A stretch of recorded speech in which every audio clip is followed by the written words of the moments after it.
Можност да поразговарам во пресрет на тренингот и суданскиот селектор, но ја следиме новата акција на македонската репрезентација. Уфрлање за Лазевски, успева да стигне. Повратна, едно бит Пандев и 1-0!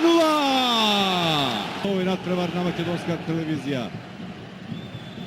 Прекрасна акција која почна од ова внатрешно давање до Ибраими, многу чувство, техника во повратната топка на Лазевски. Пандев само потврдува дека е најдобриот стрелец во историјата на македонската репрезентација. Во 69-тиот надпревар го постигнува 26-тиот гол. Третата позиција на FIFA ранглистата. Еве одлично. Сега нов продор и прекрасен удар за 2-0. Ибраими влегува во историјата на македонската репрезентација. Тој е првиот фудбалер што постигнува 4 гола на едно по друго 4 надпревари. Браво! Против Хрватска, беше стрелец против Србија, беше стрелец и против Словенија, оние поранешни ју репрезентации, меѓутоа сега еве го Ибраими, прекрасен удар од 17 на метри за водство на Македонија со 2-0.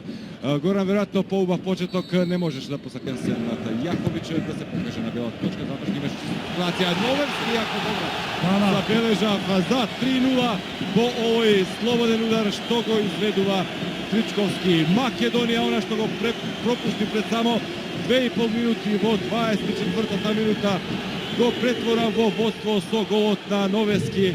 Уште еднаш центар шутот на Тричковски.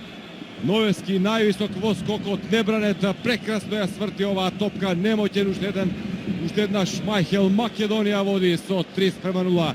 Кој може да очекува ваква рапсодија во жолто на арената Филип Тори во Скопје?